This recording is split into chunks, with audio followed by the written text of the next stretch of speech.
Hello दोस्तों, स्वागत है आप सभी का आपके अपने यूट्यूब चैनल रेवन स्टडी में। दोस्तों मैं वाई सिंह आज आप सबके साथ हूँ एक बार फिर से डेली करंट अफेयर्स में 11 जुलाई के मोस्ट इम्पोर्टेंट क्वेश्चंस लेकर। तो दोस्तों शुरू करते हैं। आज का पहला क्वेश्चन क्या है हमारा, हाल ही में किस राज्य ने स्टार्टअप नीति 2020 की घोषणा की है।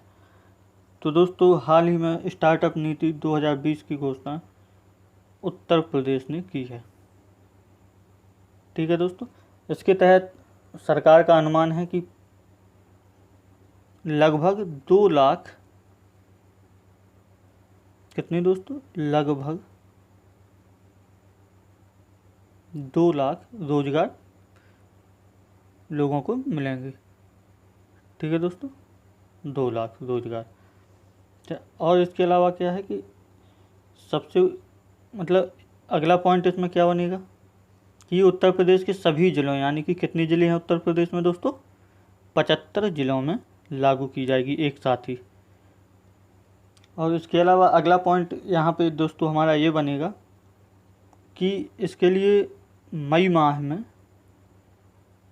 उत्तर प्रदेश सरकार ने फंड जारी किया था। ठीक है दोस्तों, इसके अलावा अगला पॉइंट दोस्तों हमारा ये बनेगा कि इससे पहले जो स्टार्टअप नीति 2020 जो लागू होगी, इसके पहले अभी तक कौन सी नीति चल रही थी। इसके लिए दोस्तों चल रही थी कि सूचना एवं प्रौद्योगिकी, IT, information and technology and startup policy 2017। Startup policy ये कब की थी दोस्तों, 2017 की। लेकिन इसमें समस्या क्या हो रही थी दोस्तों, इसमें समस्या ये हो रही थी दोस्तों कि ये सूचना प्रौद्योगिकी के लिए थी, यानी कि आईटी सेक्टर के लिए थी। तो इसकी जगह पे अब कौन सी आई, स्टार्टअप नीति 2020, यानी कि इसका option number B Uttar Pradesh सही आंसर होगा। देखते हैं दोस्तों अब अगला सवाल है हमारा, हाल ही में किस देश ने भारत की प्राइवेट न्यूज़ चैनल को बैन किया है। तो दोस्तों किस देश ने बैन किया है, एक चीज़ दोस्तों याद रखना कि इसमें प्राइवेट न्यूज़ चैनल लिखा है, सरकारी नहीं लिखा है। तो दोस्तों ये किया है नेपाल ने। ठीक है दोस्तों, अच्छा दूरदर्शन को नहीं किया है। दूरदर्शन क्या है दोस्तों, सरकारी चैनल है, ये भी याद रखना। ये किया क्यों है, क्योंकि नेपाल सरकार ने आरोप लगाया है कि वो ऐसी खबरें दिखा रहे हैं जिससे कि हमारे यानी कि नेपाल की राष्ट्रीय भावनाएं आहत हो रही हैं। ठीक है दोस्तों, ये तो नेपाल की तरफ से ऑफिशियल बयान था। दोस्तों इसके पहले नेपाल से हम लोग पढ़ चुके हैं, हम लोगों ने देखा है कि कौन कौन से विवाद चल रहे हैं दोस्तों नेपाल के साथ भारत के। एक तो काला पानी वाला विवाद है, काला पानी विवाद, लिपू लेख दर्रा विवाद। दोस्तों ये सब हम पढ़ चुके हैं पुरानी वीडियोज़ में, अगर आपने नहीं देखा है तो आप प्लेलिस्ट में जाकर देख सकते हैं करंट अफेयर्स में। और अगला है यानी कि तीसरा है लिम्पिया धुरा, लिम्पिया धुरा विवाद। दरअसल ये तीनों क्षेत्र जो है ना नेपाल सरकार ने अपने नक्शे में दिखाए हैं, तो जिसका भारत सरकार ने विरोध किया है। तो इस तरह से ऑप्शन नंबर सी हमारा सही आंसर हो जाएगा। देखते हैं अगला सवाल, भारत और यूरोपीय संघ का 15वां शिखर सम्मेलन कब आयोजित किया जाएगा। तो दोस्तों ये वर्चुअल होगा, यानी कि वीडियो कॉन्फ्रेंस के माध्यम से होगा। ठीक है दोस्तों, तो ये कब आयोजित किया जाएगा, 15 जुलाई को। ठीक है दोस्तों, 15 जुलाई को किया जाएगा। इसमें क्या है, भारत और यूरोपीय संघ दो हैं। यूरोपीय संघ में बहुत से देश आते हैं दोस्तों, लगभग 18 देश हैं। तो ये कब होगा दोस्तों, वीडियो कॉन्फ्रेंस के माध्यम से होगा ये, यानी कि वर्चुअल होगा, याद रखना। और ये होगा 15 जुलाई को। अच्छा इसके अलावा इसमें अगला पॉइंट क्या है हमारी परीक्षा के दृष्टिकोण से कि दोनों तरफ के जो नेता हैं, मतलब जो शिखर सम्मेलन है, इसमें सबसे ज़्यादा फोकस किस पर होगा, जलवायु पर। जलवायु सम्मेलन में भारत वैश्विक स्तर पर दोस्तों हमेशा अगुवाई करता है, और ये हमेशा याद रखना, जलवायु, पर्यावरण और इसके अलावा डिजिटल यानी कि ई इकॉनमी पर, डिजिटल अर्थव्यवस्था पर। ठीक है दोस्तों, ये फोकस पॉइंट होंगे इस मीटिंग के या इस समिट के। तो दोस्तों इसका ऑप्शन नंबर सी 15 जुलाई हमारा सही आंसर हो जाएगा। देखते हैं अगला सवाल। अगला सवाल है हमारा, हाल ही में केंद्र सरकार ने गरीब कल्याण योजना, यहाँ पे अन्य योजना होगा दोस्तों, गरीब कल्याण अन्य योजना की अवधि का विस्तार कब तक किया है। तो दोस्तों ये योजना अभी तक 3 माह तक चल चुकी थी, 3 माह के लिए आई थी शुरुआत में, लेकिन इसको 5 माह तक और बढ़ा दिया है। तो 5 माह और बढ़ा दिए जाएंगे तो क्या हो जाएगा दोस्तों इसका आंसर 30 नवंबर तक। ठीक है दोस्तों, 30 नवंबर 2020 तक यह योजना चलेगी। अब जो 5 माह बढ़ा गई है, इस 5 माह के लिए टारगेट क्या रखा गया है दोस्तों, 81 करोड़ लोगों के बीच, 81 करोड़ लोगों को, ये व्यक्ति होंगे दोस्तों, और उनके बीच 203 लाख टन अनाज वितरित किया जाएगा। 203 लाख टन अनाज, ठीक है दोस्तों, इतना वितरित किया जाएगा। तो इसका ऑप्शन नंबर डी यानी 30 नवंबर सही आंसर होगा। देखते हैं अब अगला सवाल। अगला सवाल है हमारा, हाल ही में कौन से देश चेचक से मुक्त घोषित किए गए। तो दोस्तों ये किए गए हैं मालदीव और श्रीलंका, यानी कि दोनों ही देश। इसका ऑप्शन नंबर हमारा सी सही हो जाएगा। अच्छा, इसकी खासियत क्या है दोस्तों, इसमें दोस्तों ये हुआ था कि इस समय से पहले इन्होंने जो लक्ष्य रखा था अपना, यानी कि इन्होंने बोला था दोनों देशों ने कि 2023 तक चेचक से मुक्त हो जाएंगे, तो ये 2020 में ही हो गए हैं। तो इसका अर्थ क्या हुआ दोस्तों, इस समय से पहले मुक्त होने वाले राष्ट्र भी हैं, समय से पहले। ठीक है दोस्तों, ऑप्शन नंबर सी मालदीव और श्रीलंका सही आंसर होगा। अगला क्वेश्चन देखते हैं दोस्तों।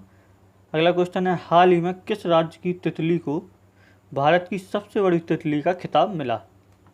तो दोस्तों ये मिला है उत्तराखंड की तितली है गोल्डन वर्ड विंग। क्या नाम है दोस्तों, golden bird wing, bird wing. ठीक है दोस्तों, इस तितली का नाम है गोल्डन बर्ड विंग, और ये कहाँ की है दोस्तों, उत्तराखंड की। तो इसका ऑप्शन नंबर बी हमारा सही आंसर होगा। देखते हैं अब अगला सवाल। अगला सवाल है हमारा, हाल ही में आईवा यानी कि इंटरनेशनल बॉक्सिंग एसोसिएशन की रैंकिंग में कौन शीर्ष पर रहा। तो दोस्तों ये भारतीय मुक्केबाज हैं अमित पांघाल।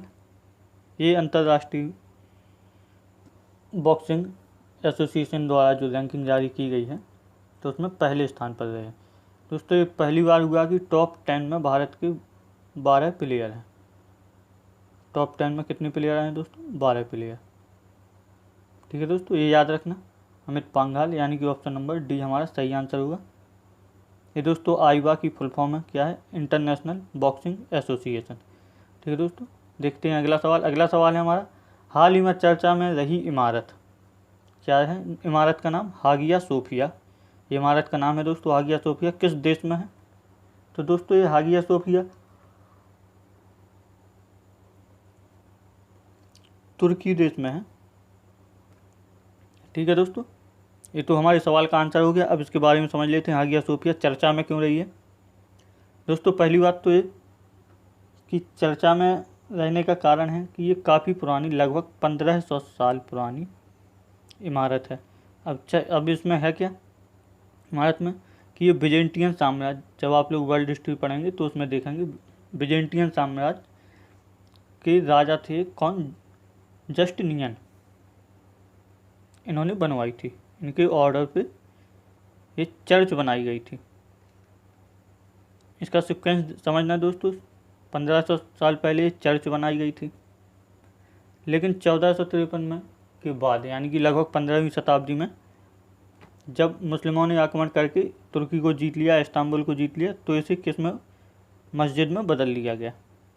ठीक है दोस्तों, बिल्डिंग एक ही है दोस्तों, इमारत एक ही है, चर्च के बाद मस्जिद बनती है दोस्तों। लेकिन 1934 में मुस्तफ़ा कमाल पाशा के समय में इसे म्यूजियम बना दिया गया। क्या बनाया गया दोस्तों, म्यूजियम। लेकिन अब फिर से सरकार ने फैसला किया है कि इसे फिर से मस्जिद बनाया जाए। तो चर्चा में आने का विषय भी यही है दोस्तों कि जो हागिया सोफिया म्यूजियम था वर्तमान में, अब इसे फिर से मस्जिद में परिवर्तित किया जाएगा। ठीक है दोस्तों, तो ये इसका डिस्क्रिप्शन था दोस्तों क्वेश्चन का हमारा। तो इसका सही आंसर ऑप्शन नंबर सी यानी कि तुर्की होगा। और ये दोस्तों हागिया सोफिया जो मस्जिद है, क्या नाम है इसका दोस्तों, हागिया सोफिया। ठीक है दोस्तों, देखते हैं आज का आखिरी सवाल हमारा क्या है। हमारा आखिरी सवाल है, धर्म मंत्री रथ मोबाइल वैन होगा दोस्तों, यहाँ मोबाइल वैन किस शहर में चलाई गई। तो दोस्तों मोबाइल वैन धन मंत्री रथ किस शहर में चलाई गई। तो दोस्तों ये चलाई गई है गुजरात के अहमदाबाद में। अब ये तो हमारा आंसर हो गया दोस्तों। ये है क्या, इसके बारे में थोड़ा सा देख लेते हैं इसको। दोस्तों जो कोरोना वायरस की वजह से किसान मंडियों तक नहीं पहुंच पा रहे हैं या उनका अनाज नहीं पहुंच पा रहा है, तो इस समस्या को दूर करने के लिए ये धन्वंतरी रथ मोबाइल वैन लॉन्च की गई है दोस्तों। तो इसमें क्या है दोस्तों कि इसके ज़रिए किसान सीधा भाव तलाश सकेंगे, मंडी के साथ जुड़े रहेंगे। ठीक है दोस्तों, तो ये इसलिए है। तो इसको किस शहर में लॉन्च किया गया हाल ही में, अहमदाबाद। ठीक है दोस्तों, यानी कि ऑप्शन नंबर सी हमारा सही आंसर होगा। देखते हैं आज के लिए आपका होमवर्क क्या है। दोस्तों आपका सवाल है, हाल ही में किस देश ने ओफेक 16 स्पाई सैटेलाइट लॉन्च की है दोस्तों। तो ये काफ़ी अच्छे से पढ़ाया हुआ सवाल है दोस्तों, आप लोगों ने पढ़ा भी है। तो दोस्तों इसका जवाब आप लोग जानते ही हैं, कमेंट बॉक्स में देंगे, कमेंट बॉक्स में। ठीक है दोस्तों, आज के लिए इतना ही था दोस्तों। अगर आप लोग चैनल पर नए हैं तो चैनल को सब्सक्राइब कीजिए दोस्तों। वीडियोस पसंद आए तो वीडियोस को लाइक कीजिए, दोस्तों के साथ शेयर भी करें दोस्तों, और कमेंट करते रहें। मिलते हैं फिर कल इसी समय, तब तक के लिए धन्यवाद।